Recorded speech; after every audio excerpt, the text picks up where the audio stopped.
इस बीच एक बड़ी खबर यह आ रही है कि नेटो के जनरल सेक्रेटरी स्टोल्टनबर्ग ने रूस को चेतावनी दे दी है।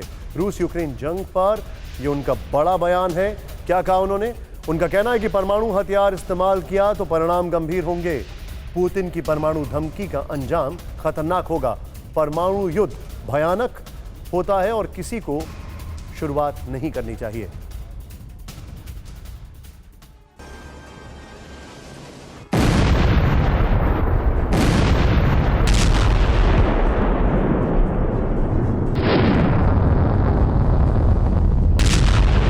मॉस्को से जो धमकी लगातार दी जा रही है वो विश्व विनाशक परमाणु का सबसे खौफनाक अलर्ट कहा जाएगा। इसीलिए विश्व में हलचल तेज है। युद्ध में हर कदम पर करीब से नजर रखी जा रही है, क्योंकि अब तक विध्वंसक वार्निंग दी जा रही थी, लेकिन न्यूक्लियर वॉर क्या सचमुच शुरू हो सकती है? इस पर दुनिया भर के जानकारों के अलग अलग राय हैं, लेकिन नाटो इस तरह की चेतावनी पर बेहद गंभीर है। इसलिए अब संगठन के सेक्रेटरी जनरल ने रूस को एक अचार सिर्फ खाने के लिए ही नहीं है, कमाने के लिए भी है। ये अचार के बिजनेस करके महीने के 5 लाख कमा रहे हैं। आपको भी ये करना है तो फ्रीडम ऐप को अभी डाउनलोड कीजिए। बार फिर चेताया है। जेंस स्टोल्टनबर्ग ने बयान दिया और कहा कि परमाणु हथियार इस्तेमाल किया तो गंभीर परिणाम होंगे। पुतिन की परमाणु धमकी का अंजाम बेहद खतरनाक। परमाणु युद्ध भयानक, किसी को शुरुआत नहीं करनी चाहिए।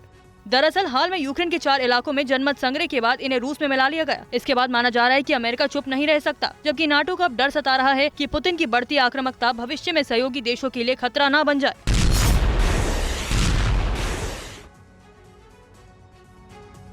लाइबन में हारने पर रूस के कमांडर ने सवाल उठाए हैं। लेटेस्ट अपडेट ये भी आई है कि रूसी सेना के पूर्व कमांडर एंड्रे गुरलोव ने कहा है कि क्रेमलिन में टॉप टू बॉटम तक झूठ बोलने की वजह से हारा है रूस। यूक्रेन में वॉर का सही आकलन नहीं कर पाए पुतिन। उन्होंने ये भी कहा है कि लाइबन में सेना को और मजबूत करने की कोशिश क्यों नहीं हुई। रूस को डोनेस्क में यूक्रेन से मिली करारी शिकस्त ने राष्ट्रपति पुतिन की वॉर स्ट्रेटजी पर सवाल खड़े कर दिए हैं। जिस तरह से लाइमन पर यूक्रेन ने रूस को खदेड़कर कब्जा किया, उससे पुतिन की खासी किरकिरी कराई है।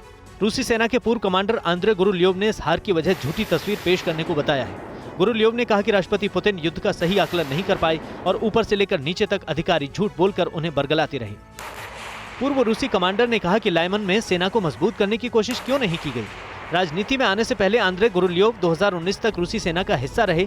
मौजूदा संसद के सदस्य गुरुल्योव ने कहा कि यह समझना वाकई मुश्किल है कि रूसी सेना लाइमन में वास्तविक स्थिति को क्यों नहीं समझ पाई।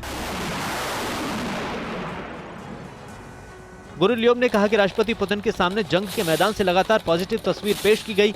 उन्होंने कहा कि आपकी क्षमता क्या है, इसकी जानकारी युद्ध के मैदान में मौजूद कमांडर्स को होती है, लेकिन उन्होंने राष्ट्रपति पुतिन तक लगातार झूठी तस्वीर पेश की। आपको बता दें कि यूक्रेन ने रूसी कब्जे से डोनेस्क के लाइमन शहर को आजाद करा लिया है।